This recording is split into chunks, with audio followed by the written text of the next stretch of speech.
The following program, The Russ Belville Show, is intended for responsible adults only. We advocate to the repeal of marijuana prohibition for adults. We discuss the science, culture, and controversy about America's marijuana laws.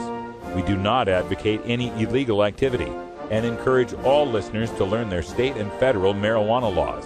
Opinions and claims made by guests and advertisers on The Russ Belville Show are their own, and The Russ Belville Show cannot be held legally responsible for their validity or reliability. Viewer discretion is advised. You take a seed, you plant it, you grow it, you dry it, you roll it, you smoke it.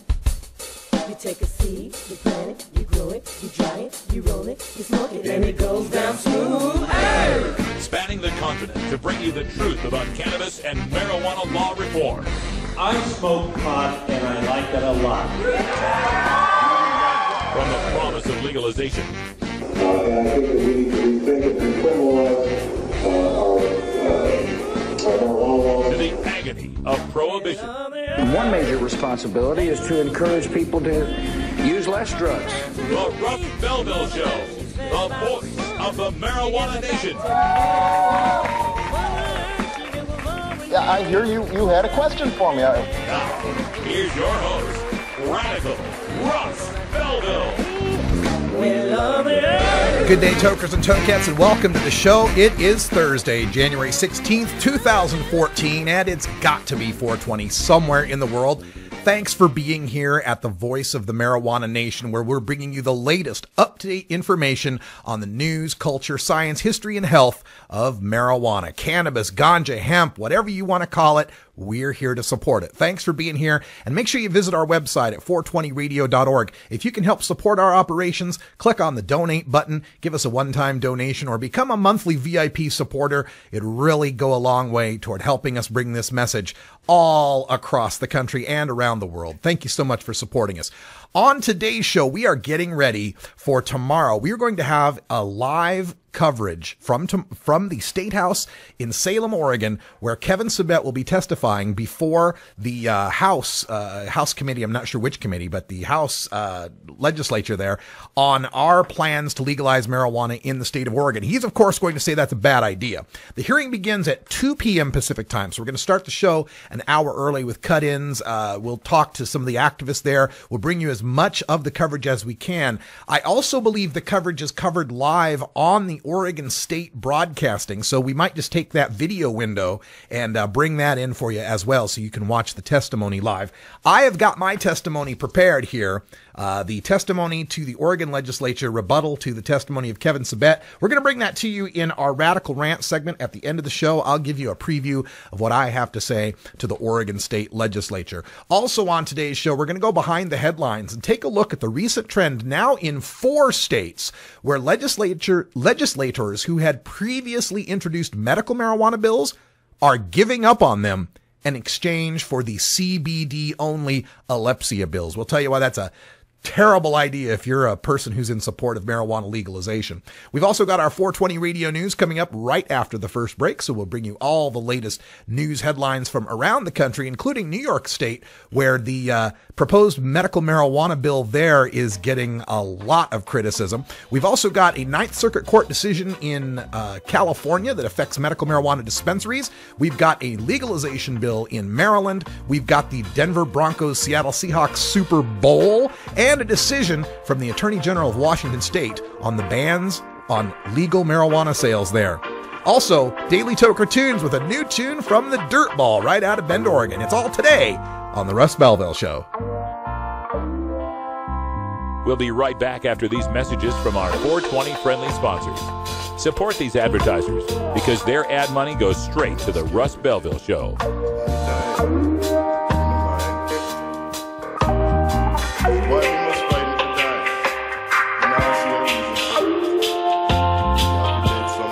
You're tuned into the Russ Belville Show, the voice of the marijuana nation.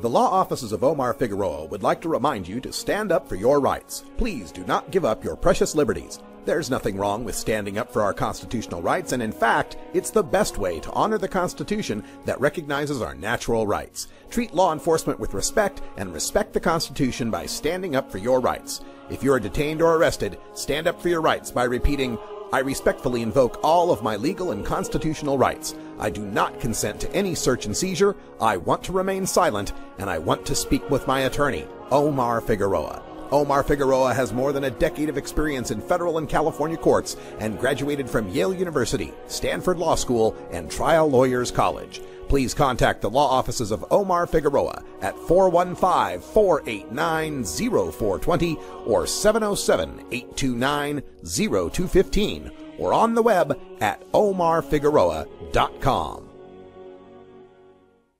420 Radio, turning red states and blue states green.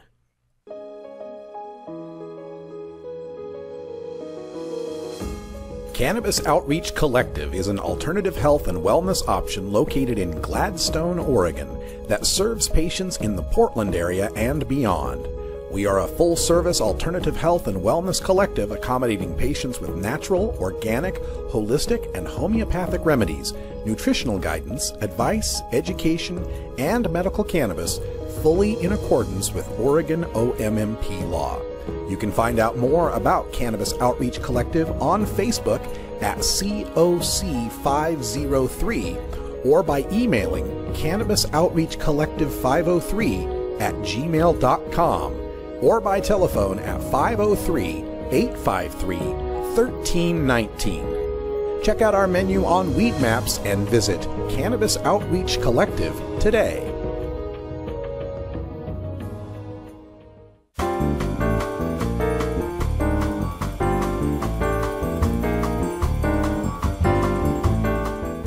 This is your 420 Radio News for Thursday, January 16th, 2014. I'm Russ Belville. Washington State Attorney General Bob Ferguson has decided that Initiative 502 that legalized recreational marijuana does not prevent cities and localities from banning marijuana sales. Quote, although the law establishes a licensing and regulatory system for marijuana producers, processors, and retailers in Washington state, it includes no clear indication that it was intended to preempt local authority to regulate such businesses, end quote, Ferguson stated. Initiative author Allison Holcomb responded, quote, the initiative explicitly and specifically gives the Liquor Control Board the task of providing adequate access to licensed sources to discourage purchases from the illegal market. It is hard to see how allowing cities and counties to ban stores does not directly conflict with this provision of the state law, end quote. The opinion is not binding, but some advocates fear taking the issue to court may invite the possibility the whole commercial marijuana system is invalidated due to conflict with federal law. Colorado, unlike Washington, explicitly allows localities to opt out of marijuana sales, and many have, including the state's second largest city, Colorado Springs. The mainstream media is beginning to pick up on the marijuana theme of a Denver Broncos Seattle Seahawks Super Bowl. In his monologue Tuesday, late-night talk show host Jay Leno joked about, quote, a whole new meaning to the term Super Bowl, end quote. And the Sacramento Bee interviewed officials from NORML and Marijuana Policy Project about the possible matchup of the two teams from America's two largest legal marijuana cities battling it out for the NFL championship. And in Colorado, the Boston Herald is reporting on New England Patriots fans in Denver already stocking up at the city's legal pot shops. Quote, we had 45 people from Massachusetts today. I'd say at least 80% of them are here for the game, end quote, said the owner of Mile High Cannabis, just across the street from the formerly named Mile High Stadium, home of the Broncos. He also said, quote, we saw 250 to 300 San Diego Chargers fans last weekend. I know for a fact we're going to see well over 300 Boston fans, end quote. A review panel of the Ninth Circuit Court of Appeals let stand today 3 previous rulings by lower courts that rejected appeals by medical marijuana dispensaries.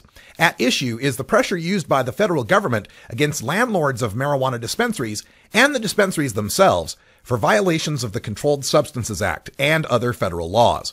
Dispensary attorneys had argued for an injunction from the court against the federal government, citing constitutional issues that they believed should have allowed California's Compassionate Use Act to protect the dispensaries. The judges ruled yesterday that no new arguments had been raised, the constitutional issues raised were moot to this application of the law, and federal law still trumps state law on this issue. State Senator Dianne Savino of New York has said that the recent plan by Governor Cuomo to use the so-called Olivieri law to provide access to medical marijuana at select New York hospitals is, quote, unworkable. She also said, quote, if I thought we could do it through the Olivieri law, it would be great, but we've looked at this, consulted a few attorneys, it's not possible, end quote, said Senator Savino, who is sponsoring a medical marijuana measure again in Albany. She also continued, quote, hospitals can't distribute medical marijuana, period. They are federally licensed facilities. The federal government will happily come in and shut them down, take their licenses away, and take away their license to distribute other scheduled drugs, which they can't afford to do, end quote. Senator Savino also doubts the hospitals would have any marijuana to distribute anyway, saying, quote, you can't transfer marijuana across state lines. Again, it's federal law. The idea that we would allow a hospital to distribute marijuana that's been seized in a drug raid and give it to patients is absolutely absurd. Nobody knows what's in that stuff. End quote. Baltimore City Delegate Kurt Anderson has proposed a bill in Maryland to legalize the recreational use of marijuana. Quote, we say let's have the government regulate it and tax it. We can raise more than $100 million a year. We'll stop wasting law enforcement resources, end quote, said Senator Jamie Raskin, a Democrat from Montgomery County. Baltimore's own Neil Franklin, head of Law Enforcement Against Prohibition, explains, quote, 60% of the profits made by drug dealers out there today come from marijuana sales, end quote. Sarah Love, head of the Maryland ACLU, added, quote, in Baltimore City, African Americans are 68% of the city. They are 92% of all marijuana arrests, end quote. Despite growing support for legalization nationwide, the bill still faces stiff hurdles in the form of opposition from the Speaker of the House and the Governor. This has been your 420 Radio News for Thursday, January 16th, 2014. I'm Russ Belville. You can read all of our news headlines in their entirety at National Cannabis Coalition. Visit ncc420.com to read up the 420 Radio News every day. When we come back, we go behind the headlines to take a look at the recent trend in abandoning medical marijuana bills for CBD-only bills. You're listening to The Russ Belville Show on 420radio.org. We'll be right back.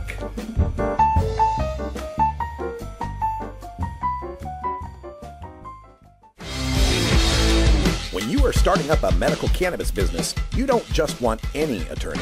You want a fired-up lawyer who understands the needs of cannabis consumers. The law office of Lauren Vasquez is your fired-up lawyer for the cannabis industry. Lauren Vasquez knows the details of California marijuana law from both a personal and professional angle. Lauren Vasquez rose from the ranks of college normal activist to become one of the Bay Area's best marijuana lawyers. Visit her website, fireduplawyer.com, or call 1-855-MMJ-LAWS for more information. That's 855-665-5297 for Lauren Vasquez, your fired-up lawyer, or email firedupLawyer@gmail.com.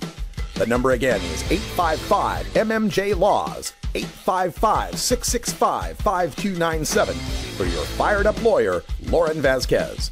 Lauren Vasquez is an activist attorney you can trust. Call today. Let 'em bring in the beat. Adam Hand of Handmade Apparel produces quality custom designs for t-shirts, hats, and other apparel. Handmade Apparel is the official design shop for 420 Radio, The Russ Belville Show, Ganja John, and Cascadia Concentrates, among many clients who rely on Adam Hand for everything from short-run custom projects to full-run clothing lines. Adam's meticulous designs are individually crafted and screened in vibrant, high-definition color. Visit handmadeapparel.biz to browse the selection of handmade gear or to get a personal quote for your own designs. Handmade Apparel, a proud supporter of 420radio.org.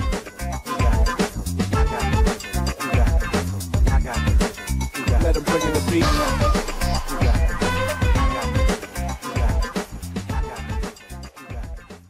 Stony Sundays, starring Coral Reefer from San Francisco, California. Mondays at 5 p.m. Pacific on 420radio.org. Welcome back, everyone. 15 after the hour, time for us to go behind the headlines where lawmakers are abandoning medical marijuana bills for CBD-only bills. The August 11th, 2013 premiere of Dr. Sanjay Gupta's documentary Weed prominently featured elderly people in Israel and a young man in Denver experiencing remarkable medical recovery thanks to medical marijuana.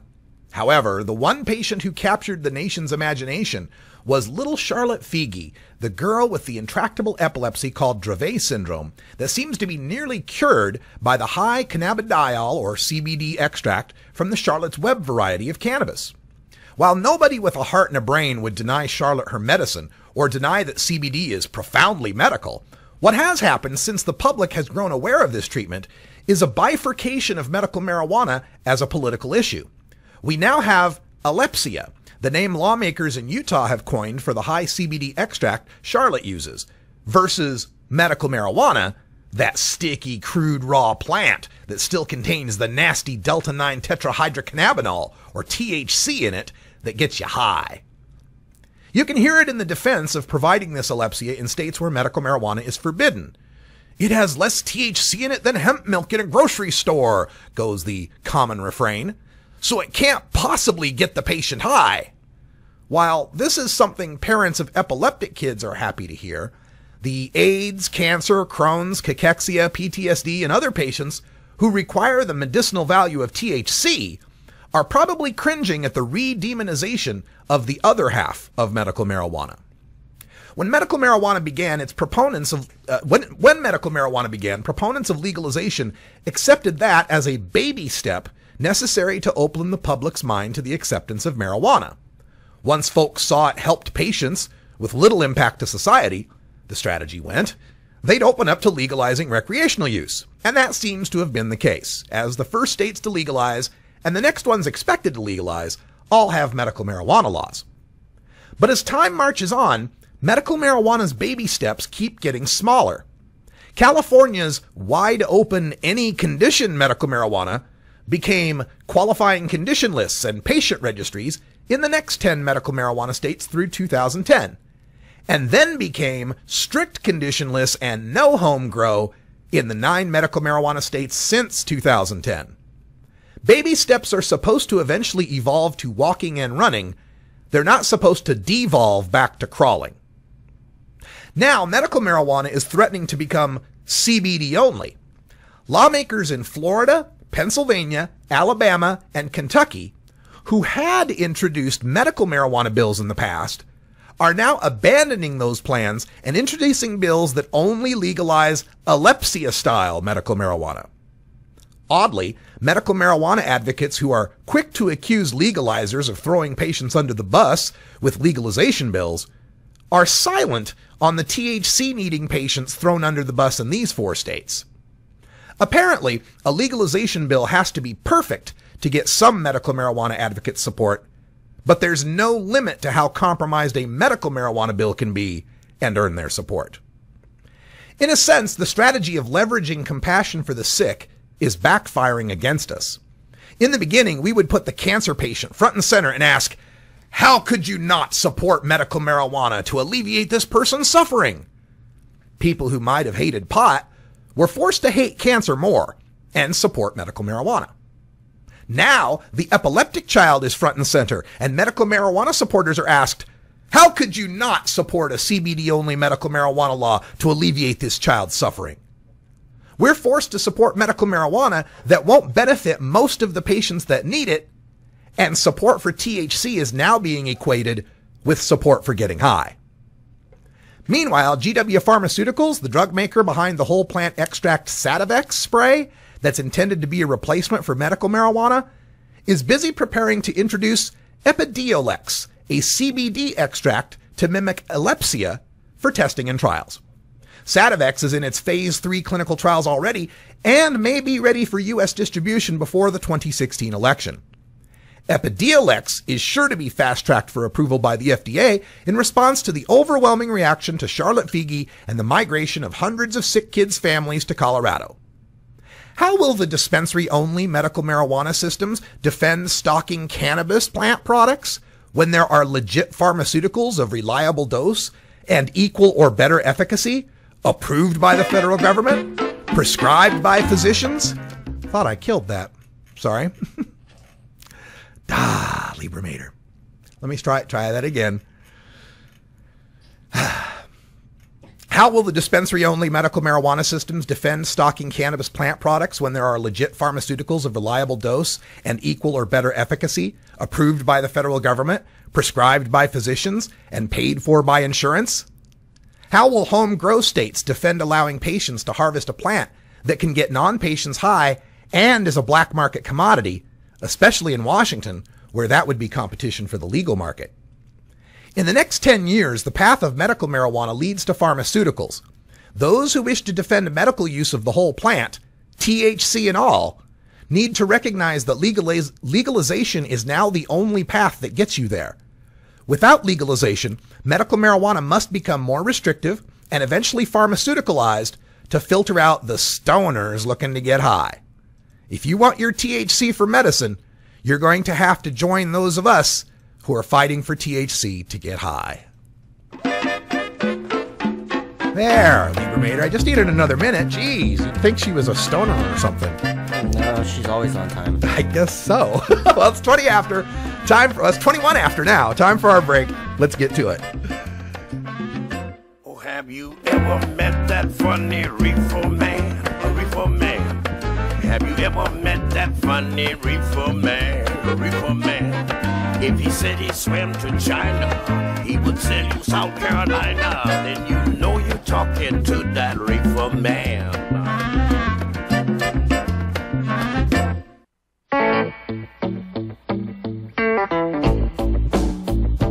I'm a reefer smoking man. Wood Pipe Smoke Shop and Speakeasy is your source for cannabis community gear in southern Wisconsin. Owners Brian and Tammy Wood are located in Kendall, just outside of Madison, and they've got everything for the smoking enthusiast, including a full assortment of pipes, water pipes, hookahs, bubblers, one-hitters, and so much more. They're open noon to 8 p.m. Monday through Saturday and can help you with your detoxification therapies as well.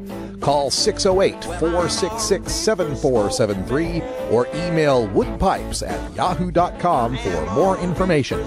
That's 608-466-7473 or email woodpipes@yahoo.com. And as always, go pack go.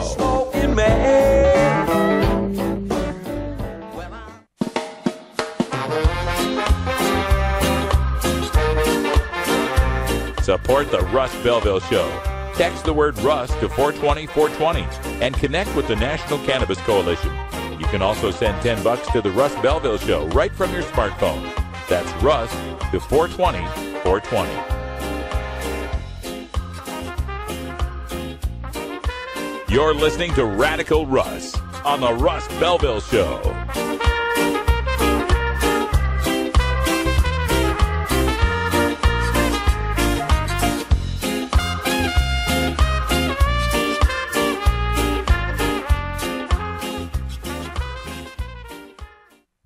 Hey, how's it going? My name's Will. I don't work at a used record store. I don't own an iguana, although I'm sure they make great pets.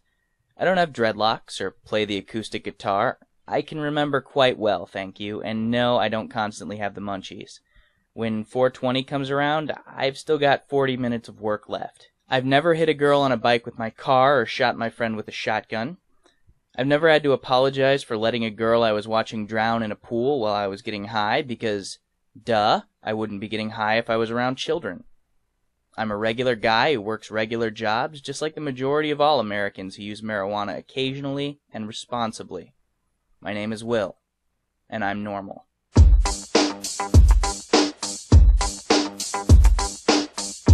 Everyone knows music and marijuana go together, so let's wind up our 20 after break with the Russ Belville Show's Daily Toker Tunes, the best in pod-safe 420 music from around the web.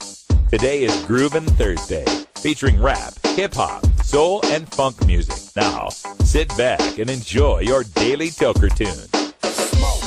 All right, everyone, welcome back. It's about 25 after the hour, and Bago Schwago is not joining us today. He's got family stuff going on there in Arizona, so I'm going to take care of the Groovin' Thursday today and bring you a track from the new EP from one of my, in fact, I'm going to say it right now, and you know, all apologies to, and all mad respect to Chuck D and to Eminem and a bunch of other cats out there that I like, but the Dirtball is my favorite rapper. In fact, I went back and I got all of his albums, loaded them up onto my my Galaxy, and I put on the shuffle play. I have yet to hear a song I don't like. I love everything this guy does, and it's even better that he's a good old boy from Burns, Oregon. He's right here from Central Oregon. I call him the Ted Nugent of rap because he likes to go hunting. He's into hunting and fishing and stuff like that. So I can really identify with this guy. Of course, he's now a member of the Cottonmouth Kings, so you can catch him on tour with the Kings, but he's still doing a lot of solo stuff. And this latest EP is called Desert Eagle. You can find out more about the Dirtball. Just go to thedirtball.com. He's also out there on Facebook. You can visit Suburban Noise Records for more of his tracks and so forth. And the other thing I appreciate about the Dirtball is he's not just a rapper, he's also a musician. He was a drummer, he's still a drummer, and so I think he takes a lot of his very percussive and syncopated rap style from the techniques and rudiments that you use in drumming. It's very, very compelling to me as a musician and a bass player to be able to hear that, and I hope you appreciate that rap style like I do. So here we're going to give you the title track from the new EP from the Dirtball. This is called Desert Eagle.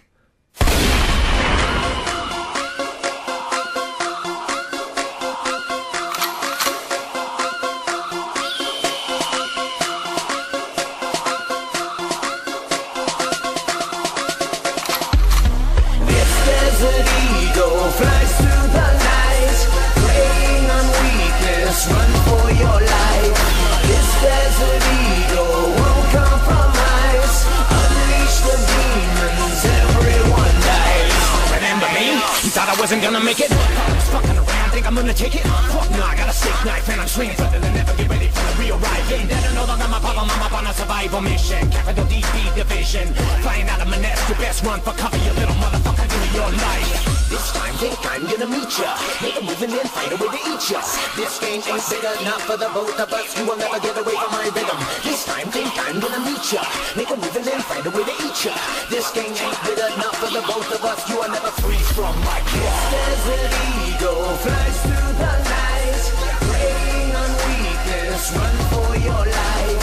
This desert eagle won't compromise. Unleash the demons, everyone dies. How we are ya? Let's go, take another look at the enemy. Study every single thing about them. Swoop back from your late attack, nobody gonna get away. Time for the dive. Smash on them with incredible power, devour all the backwater. Sucker feeders in need of something to nibble on, but you gone. I'm already flying the bus, stuck in your blind, been cracked on, critter. Should've never come out of the cave, knowing that I'm ready to kill anything moving. Knowing that'll be my fleeting time, walk up on my warpath, knock up on your door, man. You don't really want that. I'ma crush bullshitters, smash all critters, feed them to the fan, run up for nom dinners. All American competitor, leave me the fuck alone, or you will find my claws in your dome. This time, think I'm gonna meet ya.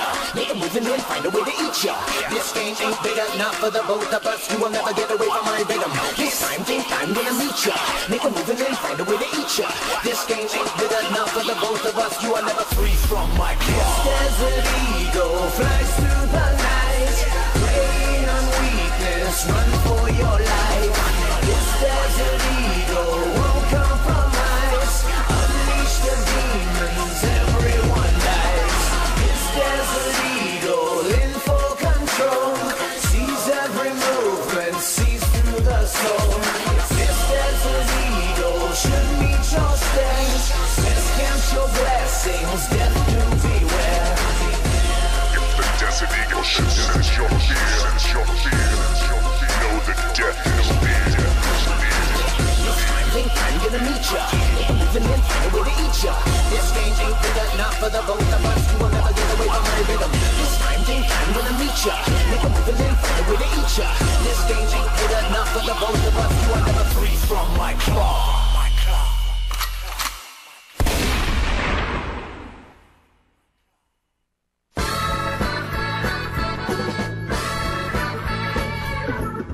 Support the Russ Belville Show.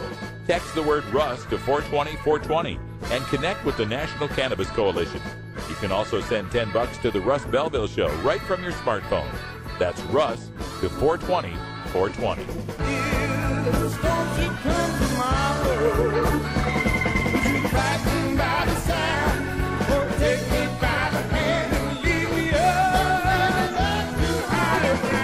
You're listening to Radical Russ on the Russ Belville Show.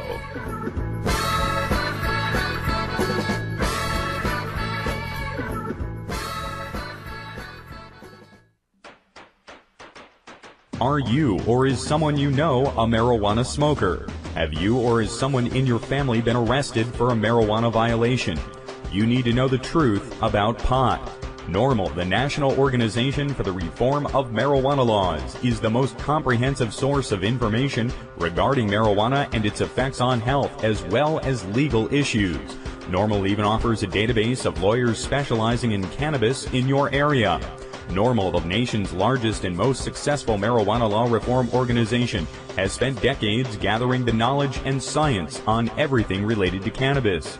NORML is the best resource to find out the truth about marijuana, connect with a lawyer in your area, or help find an end to prohibition. Information is available at norml.org, that's NORML.org, or toll free at 888-67-NORML.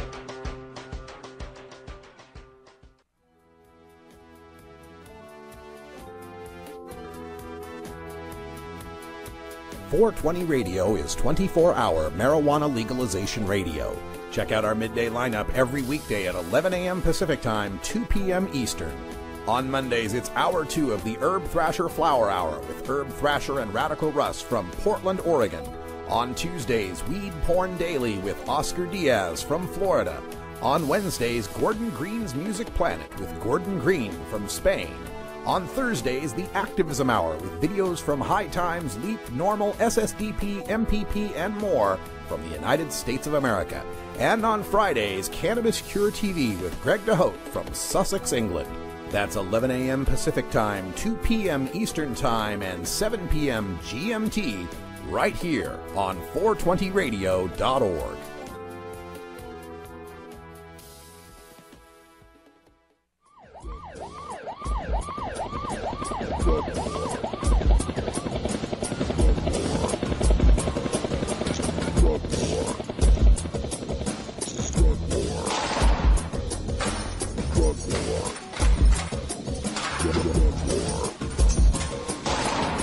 One of the most disturbing elements of the Prohibition War is how it's made police the enemy of otherwise law-abiding cannabis consumers. Fortunately, one group of police officers knows the futility of prohibition and reaches out to educate the community and current law enforcement.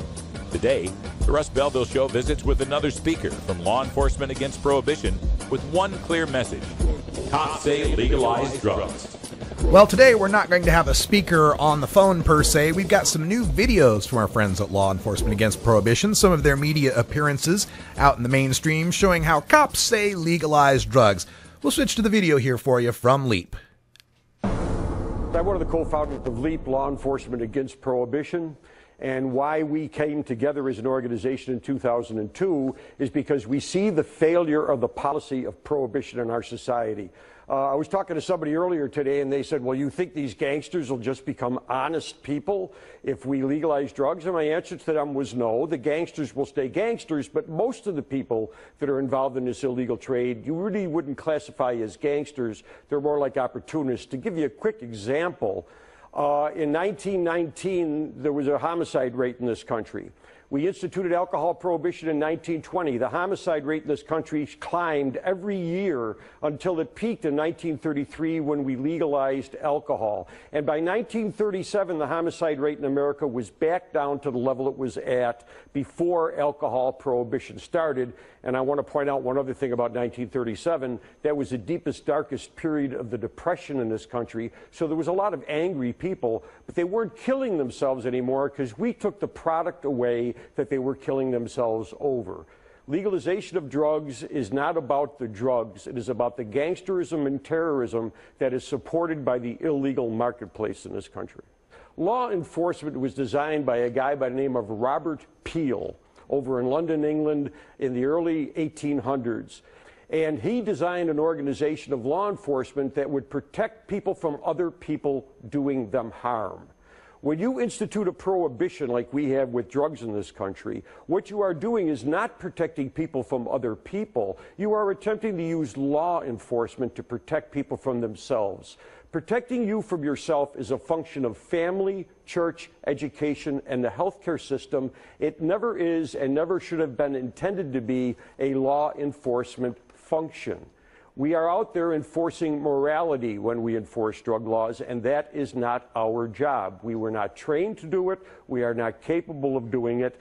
And if anything else, you see the failure of it. We've been doing this for over 40 years since Nixon kicked it off, and the drugs are more available, purer quality, and cheaper than they've ever been before on the streets of America. And we've had 40,000 deaths in Mexico in the last 5 years fighting over this drug trade. Plus, we've destroyed more lives than the drugs have by incarcerating people and hanging felony convictions on them and denying them college educations, denying them jobs for no good reason. And one other thing I want to point out, just in case people think that if we do it hard enough, this is actually going to be doable to make drugs go away. We have the largest prison system on the planet. And I would like to point out one of the most efficient prison systems on the planet. And in that huge, efficient prison system, we do not have one drug-free prison in America. And if you cannot keep drugs out of prison, who is going to be delusional enough to think you can keep them out of a free society? We are spending $70 billion a year in this country trying to win this drug war. We could revert that to using that in our prison systems, in the treatment community. We can spend that money other ways. Plus, if we legalize it, I'm sure we're going to tax it. Of course we're going to tax it. We're going to generate income from it. Plus, we'll create jobs. Plus, we'll bring the hemp industry back, which was also outlawed in the 1930s when they outlawed marijuana. And the hemp industry is a very strong industry. I speak to a lot of Rotary clubs, Kiwanis clubs, Lions clubs, and I start out my presentation by asking them, do you think we can win the war on drugs? Now, let's define what winning war means. We won the Second World War. We don't fight the Germans and the Italians and the Japanese every once in a while. The war is over, we won it, it's done, okay? That's what one war was. So if we win the war on drugs, that means we've taken the word marijuana and heroin out of the dictionary because we've defeated the drugs, they're gone. And I ask people to raise their hands, and nobody ever puts their hand up to think that's possible. So now let's change the discussion. If instead of talking about things like drug-free and winning the war on drugs, we start saying things like drugs are always going to be in our society, they're always going to be here, which group of people do you want to run the marketplace? Do you want it run by gangsters, thugs, and terrorists who have 13-year-old children selling drugs on street corners? Or do you think that maybe a licensed, regulated marketplace where we can set age limits and distribution points and control purity of drugs is a better system? Call me crazy, but I'm not a prohibitionist. This isn't going to solve our drug problem. We have to deal with our drug problem as an educational and a healthcare issue. So as wait, my question would be then, if you're legalizing drugs, doesn't that promote more usage? Gee, I don't know, does it? How many people do you think in America are not using cocaine because they can't get it? So we're saying we're going to take this down to its most minute point and say, just like a pack of cigarettes, if you choose not to smoke, you're not going to do heroin, you're not going to do cocaine. It's interesting when you mention tobacco, because one of the comments I get from people all the time is, if we legalize drugs, what kind of a message does that send to our children? It's condoning. It's saying that drugs are really okay. If you ask any tobacco smoker who's been smoking more than 20 years, if they ever felt condoned in this society, they'll tell you, oh yeah, 10 years ago, 15 years ago, I felt absolutely condoned. Every place I walked into, there was an ashtray. I could smoke at an airplane all the way from New York to Los Angeles. You ask cigarette smokers today if they feel condoned, and they'll tell you no. They feel barely tolerated by the rest of society. And let's also point out another victory. We have gotten 50% of the adult cigarette smokers to quit smoking in the last 10 years without banning one cigarette, without burning or poisoning one tobacco field, just by simply making it less easy for people to smoke, and also by talking against it and pointing out the errors of it. That's the things that work. You know, the drug czar said the other day at a press conference, this drug issue in America is fundamentally a healthcare and an educational problem. And nobody asked him, what other healthcare and educational problems do you think we should use the criminal justice system as our main approach to? Because I can't think of any. So you say do away with all the laws and rules and regulations. Again, you can drink alcohol out in public. I don't know if I would want to see someone shooting up, some heroin next to me. You set regulations. We are setting different regulations than we have ever had in this country for tobacco use. We are now preventing people from smoking in the park, in some places, from smoking on the street. We don't allow people to walk down Main Street unless they change the laws since I retired, but it used to be illegal to walk down drinking a can of beer. You couldn't do that. So those are things we have to do. You know, I just want to remind you, in 1933, when we legalized alcohol, the federal government didn't legalize alcohol and set up a whole regulatory system for the country for alcohol. They basically got out of the prohibition business and said to the states, regulate it any way you want to. Mississippi didn't end their alcohol prohibition until around 1970. Those are local things to do. What we're trying to do is get the federal government out of the prohibition business and let the law enforcement go back to doing what they're supposed to be doing, and that's protecting people from each other. You know, 20 years of police work, working in the town of Tonawanda community, about 80,000 people. I remember two incidents. One was a father who found out that his son had committed a rape, and he turned his son into the police for that rape. Another one was a mother who found out that her son was committing burglaries, and she turned her son in for committing burglaries. Not once in 20 years did a parent ever turn their child in for drugs. Not once.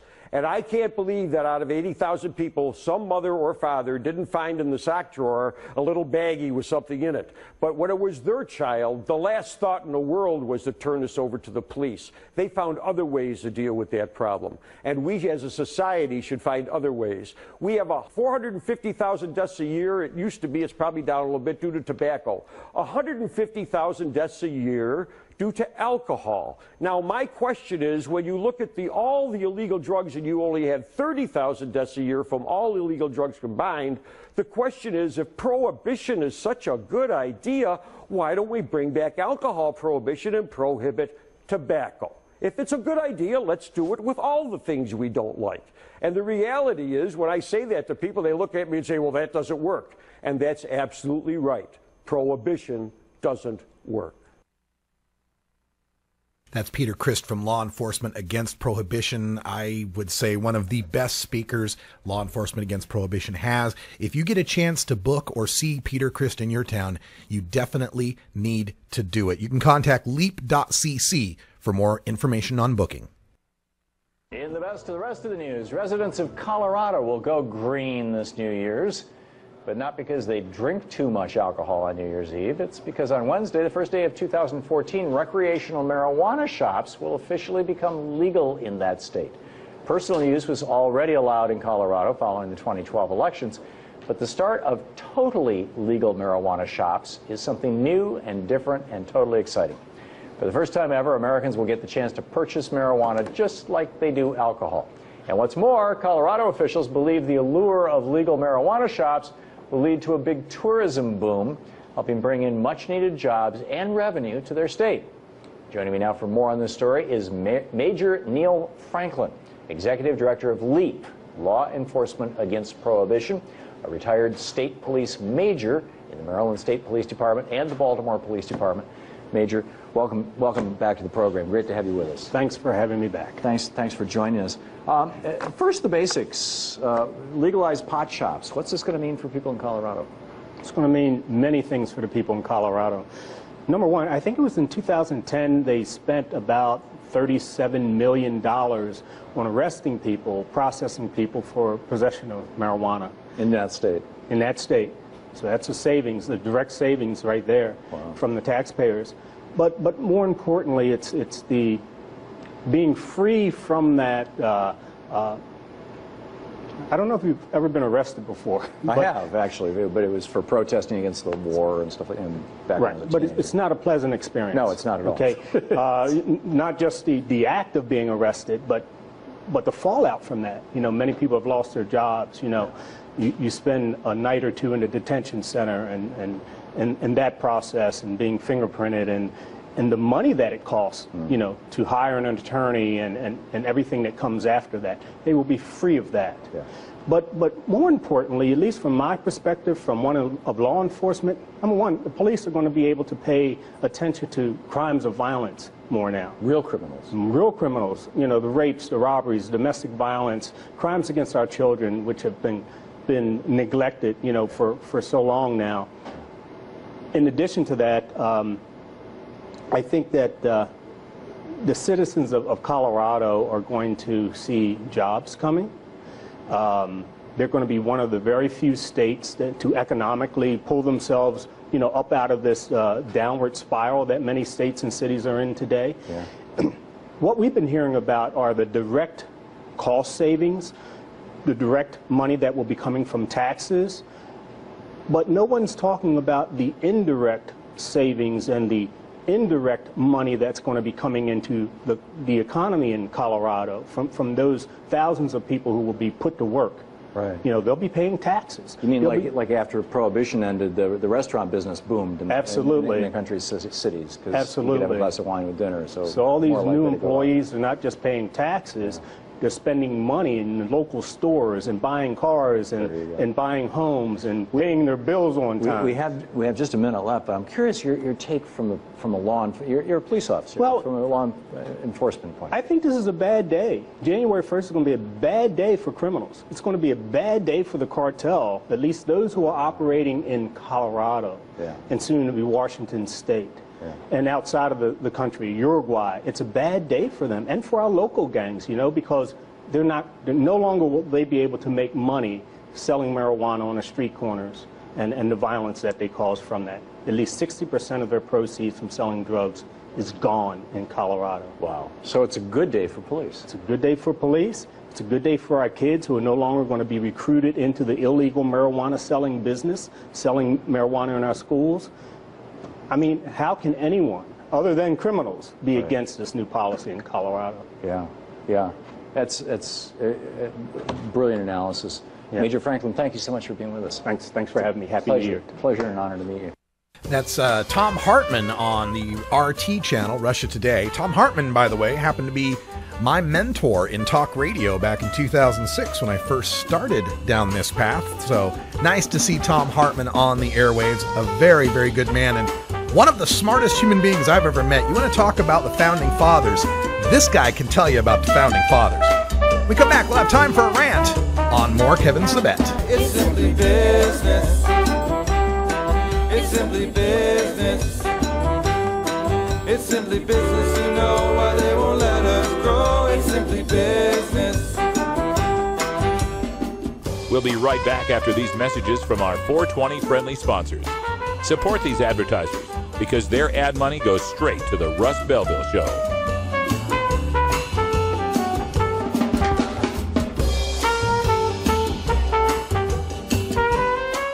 You're tuned into the Russ Belville Show, the voice of the marijuana nation. It's simply business. It's simply business. It's simply business, you know why they won't let us grow. It's simply business. It's simply business, you know why they won't let us grow. It's simply business. Ever wonder how often to change your bong water? The most effective method for baking pot brownies? The best destinations for a ganja getaway? How to hide herb in your car? Whether to grow your own? How precisely to legalize it? Or how something as wonderful as marijuana ever got to be illegal in the first place? Finally, you can find all these answers and much more in the official High Times Pot Smoker's Handbook, featuring 420 things to do when you're stoned.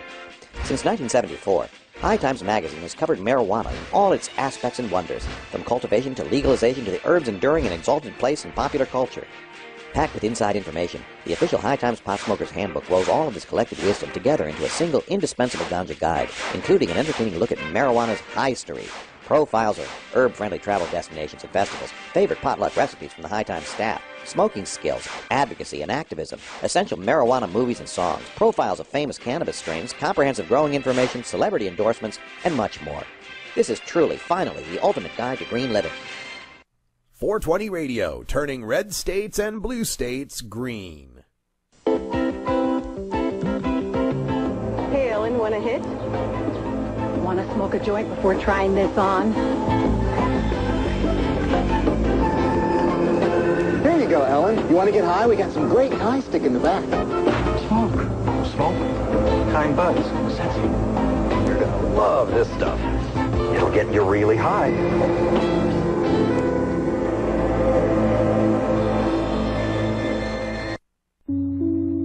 The Russ Belville Show. I'm not very good at singing songs, but here's a try.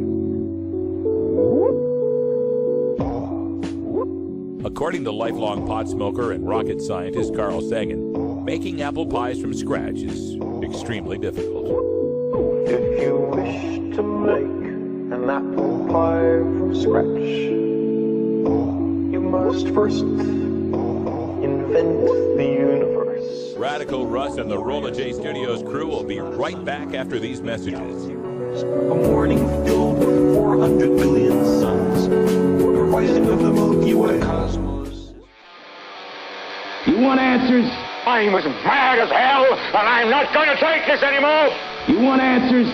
You have offended my family. I think I'm entitled. You want answers? I want the truth! And you have offended a Shaolin temple. You can't handle the truth! Surely you can't be serious. I am serious. And don't call me Shirley. Radical Rant. All right, folks. Well, you know, the other day I did the full-fledged 1-hour Tuesday presentation on Kevin Sabet. Of course, I won't have an hour to speak when I'm down in Salem tomorrow doing live testimony in front of the Oregon legislature. So I have printed up just 12 slides, 6 pages of my testimony to the Oregon legislature. Copies now available for all of the legislators. I'll also post it online at radicalruss.com once I'm ready for it. But for my own purposes, to help practice and maybe for your own educational sake, I'll give you a look at what I will be showing to the legislature tomorrow in my testimony to the Oregon legislature, rebutting the testimony of Kevin Sabet. So let's get to it. I just want to show the legislators that Kevin Sabet's job is to convince legislators and voters to maintain the criminality of marijuana possession, cultivation, and sales. To do so, he distances himself from unpopular drug war tactics by proposing a system of evaluation and rehab for marijuana users arrested by police. He proposes the status quo of arrest and incarceration for marijuana cultivators and sellers. While he says that the administration is dedicated to a strategy of treatment prevention for drug abuse, a look at the drug control budgets from the Bush and Obama administrations show the same 60-40 split in favor of law enforcement, interdiction, and eradication over treatment and prevention. Sabet's proposals merely divert adult marijuana consumers to unnecessary drug courts and rehab. It's quite easy to see what Kevin Sabet is trying to do. Rhetorically speaking, he knows that the drug war is incredibly unpopular, so he is trying to distinguish the drug war as being something he is not for as well, so that he is not cast with that unpopularity of arrest, incarceration, racial disproportionality. But he also wants to portray marijuana legalization as an equally a fringe topic so that he can paint himself in the middle as the kinder, gentler solution. But a simple logic chart of what he proposes shows he's not that different from the drug warriors. In marijuana, there is a marijuana market of growers and sellers, and then there is a market of marijuana users. Drug warriors prefer that the market and the users get arrested, as does Kevin Sabet. Only marijuana legalizers propose that the market and drug users get to the tax base, that they pay taxes and contribute to society. The only difference between Kevin Sabet and the drug warriors is while the drug warriors want all people in the market and all users to go from arrest to incarceration, Sabet prefers that the market goes to arrest and incarceration, and that the users go to an evaluation and rehabilitation that either leads to incarceration, probation, or fines against marijuana users. And these fines we find are completely unnecessary because not all marijuana users have a problem. In fact, most marijuana users do not. When we look at the characteristics of clients that are admitted to rehabilitation, if we look at the primary or secondary drug that they are using, we find that 21% of those that are in rehab right now are there for marijuana. 1 out of 5 rehab people are there for marijuana. Now, when we look at the amount of marijuana that the marijuana users had used the month before going to rehab, 37% of them used no marijuana whatsoever, and another 17% only used marijuana once, twice, or 3 times a month. That is to say, more than half of the people in rehab for marijuana didn't even use marijuana on a weekly basis. And most of those people that are in rehab for marijuana are referred there by the criminal justice system. People who have only used cannabis, 60% of them almost, 59.04, are referred by the criminal justice system, and only 13% refer themselves. Compare that to alcohol, where 29% refer themselves, and other drugs, where 47% refer themselves.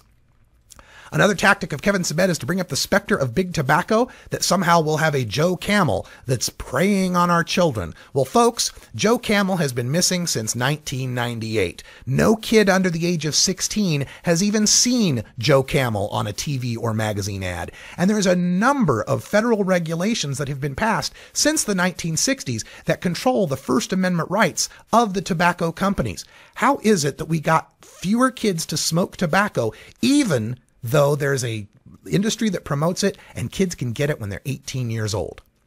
Another thing Kevin likes to do is to confuse legislators by proposing that since alcohol and tobacco only bring in $40 billion in taxes, yet cause $400 billion in social harm, legalizing marijuana would not reap any tax benefits. Well, this is like saying football and boxing cause head trauma, so we must ban golfing. Alcohol and tobacco cause so much social harm because they're toxic and addictive, and in the case of alcohol, leads to violence and crime. A 2002 Canadian study showed marijuana users to cost 1/8 a drinker and 1/40 a smoker, costing just $20 per year per user in healthcare costs versus $328 per year per user to maintain cannabis prohibition. Besides, whatever costs exist from marijuana use exist now. Legalization doesn't invent marijuana, and we're taking in $0 in taxes to offset that and spending millions of tax dollars in vain to try to stop it. There is a big marijuana to fear, and that big marijuana is the Mexican cartels and underground growers who pay no taxes, foment violence and corruption, and ravage our public lands. The Rand Corporation estimates 15 to 26% of their income derives from the illicit marijuana trade. Kevin Sabet has no proposal that ends the criminal control of the marijuana market. Will legalization end the cartels? Of course not. Criminals will always commit crimes, which is why we wonder, why do we allow criminals to control and benefit from the inevitable and unstoppable trade in recreational marijuana? Now, some fear marijuana legalization means more teens will have access, but after 40 years of marijuana prohibition, high school seniors who say getting marijuana is easy or fairly easy has remained between 80 and 90%. Compare that to 10th graders and their access to tobacco, where they are also 3 years younger than what the age limit of 18 is. In 1997, 12th graders could get marijuana just as easily as 10th graders could get cigarettes. Since we've started strictly carding kids for smokes and put the cigarettes behind locked counters, we have effectively made access tougher for minors than it is for marijuana. Now, we'll have more of this to bring to you, and we take this into Hour 2, Toker Talk Radio.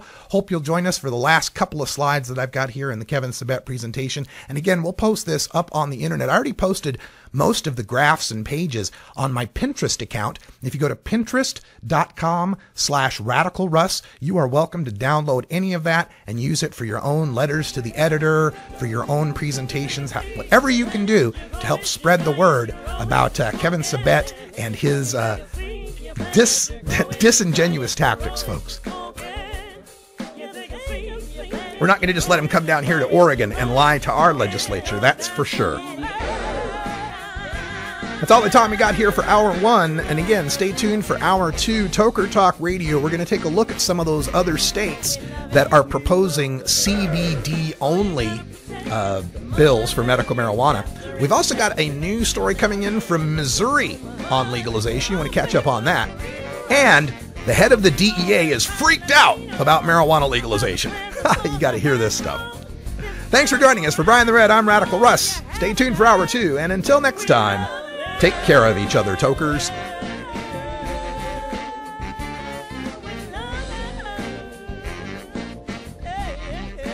This is the Russ Belville Show. The Russ Belville Show is blogging and podcasting daily at radicalruss.com.